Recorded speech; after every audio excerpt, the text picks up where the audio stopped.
अध्याय 103। तुरंत ही धूर्तेश के शरीर में परिवर्तन शुरू हो गया। उस काले शैतान ने अपना भेष उतार दिया और अपने असली रूप में आ गया, परिणामों की परवाह किए बिना। जब कोकून टूटा और उसका शरीर प्रकट हुआ, तब भी धूर्तेश टस से मस नहीं हुआ। बाकी दोनों के विपरीत यह स्पष्ट था कि अप्राकृतिक शक्ति प्राप्त करने के बाद भी उसने अपनी पहचान बरकरार रखी थी। धूर्तेश ने अपने आसपास खड़े तीनों बूढ़े आदमियों को गुस्से से घूरते हुए अपना हाथ उठाया।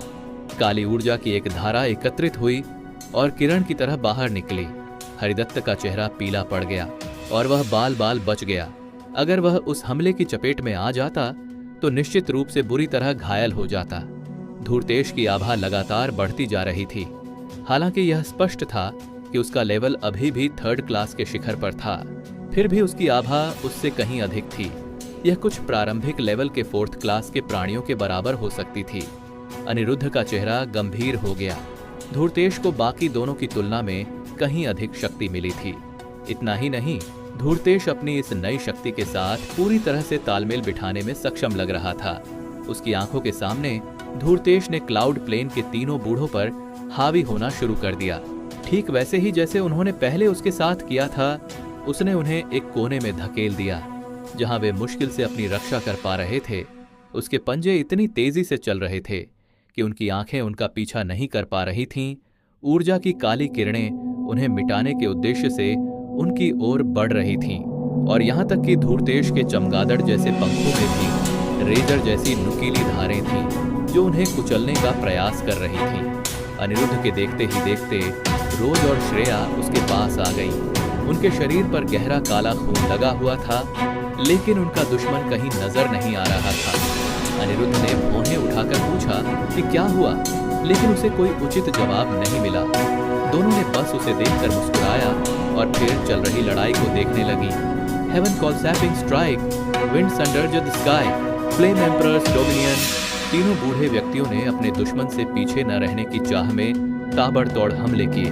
फिर भी वे अपने प्रतिद्वंद्वी को कोई खास नुकसान नहीं पहुंचा सके, जिसके शरीर में अब नॉक्स के गुण समाहित हो चुके थे। क्या हमें उनकी मदद करनी चाहिए? श्रेया ने चिंतित चेहरे से पूछा। उसे पहले ही पता चल चुका था कि वे दूसरी दुनिया से आए आक्रमणकारी हैं, लेकिन फिर भी वह उन्हें मरते हुए नहीं देखना चाहती थी। आखिरकार उन्होंने एसगार्ड के रास्ते मानव जाति की रक्षा करने में मदद की थी। रोज ने भी अनिरुद्ध की तरफ देखा। अब तक वह समझ चुकी थी कि अनिरुद्ध ने उनके साथ किसी तरह का समझौता किया है, जिसमें शायद उनके लोक में जाना शामिल है, लेकिन उसने इस बारे में कुछ नहीं कहा था। उसे नहीं पता था कि उसने ऐसा क्यों किया, लेकिन उसने इस पर सवाल नहीं उठाया। इसके लिए बाद में समय मिलेगा। लड़ाई देखते हुए अनिरुद्ध ने धीरे से सिर हिलाया।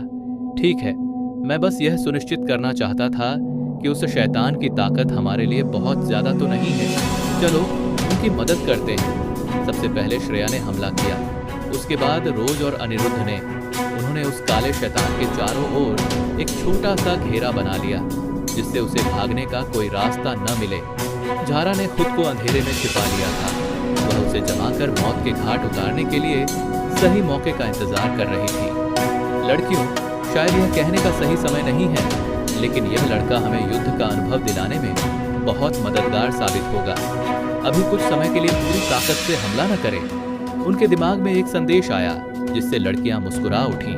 अपने से कहीं अधिक ताकतवर प्रतिद्वंदी के खिलाफ भी अनिरुद्ध इसे एक प्रशिक्षण अवसर ही मानता था। रोज ने अपनी दरांती निकाली और श्रेया ने भी अपनी तलवार निकाली। फिर दोनों लड़कियां उस काले शैतान पर लगातार हमला करने लगीं।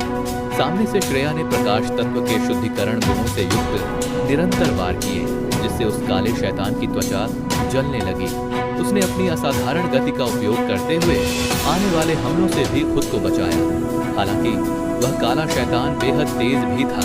श्रेया पर हर मोड़ पर उसके नुकीले पंजों से हमला हो रहा था और उसे लगातार बचाव करना पड़ रहा था। फिर भी उसकी प्रकाश शक्ति उस काले शैतान के शरीर में प्रवेश करने में सक्षम थी। दूर से रोजा ने अपनी दरांती को एक सुंदर लेकिन घातक नृत्य की तरह घुमाया। उसके चारों ओर की हवाएं उछलकर उस काले शैतान के शरीर से टकराईं। यह हमला उसने खुद बनाया था, लेकिन इसका मुख्य उद्देश्य नुकसान पहुंचाना नहीं था। तेज हवा चलने से एक भयंकर दबाव का भंवर बन गया जो उस काले शैतान के शरीर पर टूट पड़ा। उसने इसे रोकने की पूरी कोशिश की, लेकिन उसकी गति फिर भी धीमी हो गई। वह चाहे जिस दिशा में जाता, रोज हमेशा अपने हमले जमा करती और छोड़ती रहती, जिससे उस पर दबाव बढ़ता जाता। इस दबाव के बीच रोज कभी कभी तेज हवा के झोंके भेजती, जिससे उस शैतान की त्वचा के छोटे छोटे टुकड़े कट जाते। हर बार जब भी कोई मामूली क्षति होती, झारा उस क्षतिग्रस्त हिस्से को जमा देती ताकि शैतान की त्वचा फिर से न उग सके। अनिरुद्ध इस दृश्य को गर्व से देख रहा था। उसे नहीं पता था कि वे एक टीम के रूप में इतना अच्छा काम कैसे करने लगे थे, लेकिन उसे इसकी परवाह भी नहीं थी। वह बस इस बात से खुश था कि उनकी टीम वर्क इतनी शक्तिशाली शक्ति के साथ लगभग बराबरी के लेवल पर लड़ने के लिए काफी थी। फिर भी वे कोई गंभीर घाव नहीं कर पाए। अनिरुद्ध ने अपनी उंगली को झटका दिया, जिससे उसकी नोक पर आग की एक छोटी सी लपट उठी। फिर उसने अपना हाथ पीछे खींचा, मानो धनुष से निशाना साध रहा हो। उसकी भुजाओं के बीच की जगह में बिजली इकट्ठी हो गई। अत्यधिक गर्म होकर प्लाज्मा की एक रेखा बन गई, जो उस छोटी सी लौ को नोक बनाकर तीर की तरह काम करती थी। अनिरुद्ध ने इस तीर की संरचना बनाने वाले वेक्टरों पर ध्यान केंद्रित किया। इसकी गति, वेग, त्वरण, दिशा और यहाँ तक कि टकराने पर उत्पन्न होने वाला बल भी। अनिरुद्ध ने सब कुछ बदल दिया।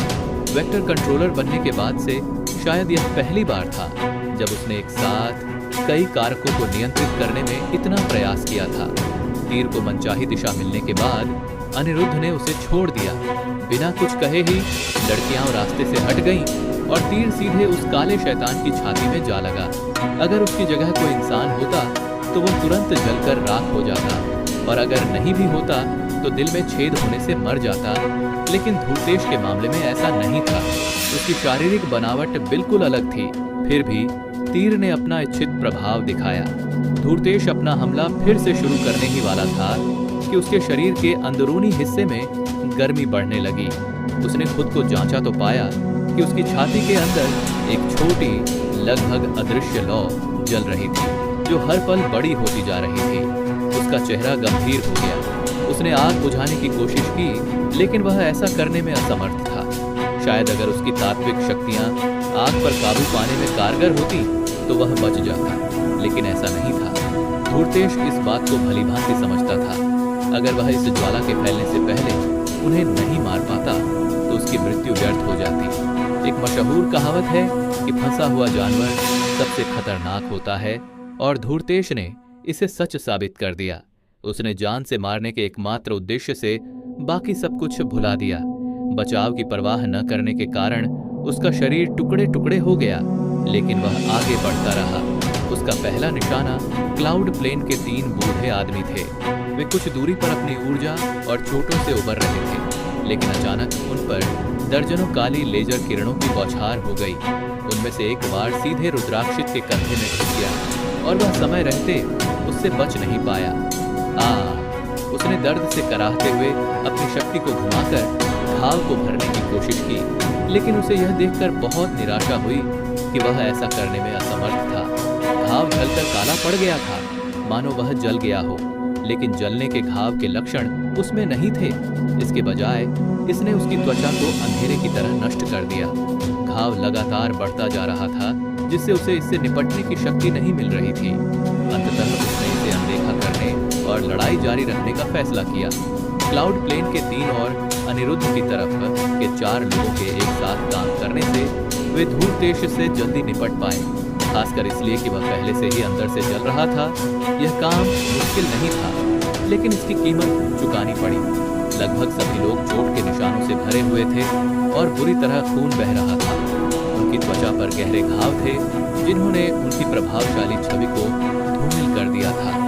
अनिरुद्ध अपनी रिजेनरेशन क्षमता के कारण जल्दी से ठीक हो गया, जबकि श्रेया ने जीवन जादू के माध्यम से खुद को और अन्य 2 लड़कियों को ठीक कर लिया। क्लाउड प्लेन के बूढ़े लोगों ने बबल गम जैसी दिखने वाली छोटी गोल वस्तुएं निकाली और उन्हें निगल लिया।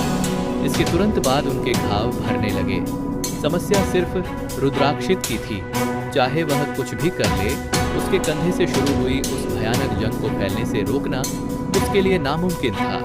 इस समय तक उसकी पूरी बांह सूखकर काली पड़ चुकी थी, किसी लाश की तरह। रुद्राक्षित लगातार अपने शरीर के आंतरिक अंगों का निरीक्षण कर रहा था। वास्तव में केवल उसकी बांह ही नहीं, उसके अन्य अंग भी क्षीण होने लगे थे और उसे अपने हृदय पर भी क्षरण का प्रभाव महसूस हो रहा था। अचानक उसे नष्ट कर रही काली ऊर्जा के विशाल पिंड से एक अलौकिक शक्ति निकली और उसके मस्तिष्क में प्रवेश कर गई। रुद्राक्षित की आंखें चौड़ी हो गईं, लेकिन वह दर्द से चीख भी नहीं सका। उसकी आंखें बेजान होकर पूरी तरह काली हो गईं। उनमें न तो पुतलियां दिखाई दे रही थीं और न ही आयरिस। वह जानवरों जैसी गुर्राहट निकालने लगा और अपने आसपास के लोगों को लालच भरी निगाहों से देखने लगा। और फिर वह जमीन पर गिर पड़ा और उसकी मौत हो गई। उसके पीछे अनिरुद्ध अपनी बाह फैलाए खड़ा था, जो रुद्राक्षित के खून से लथपथ थी। वॉइड एवोल्यूशन सिस्टम स्टोरी को आगे देखने के लिए सब्सक्राइब करें Tale Time FM YouTube channel को।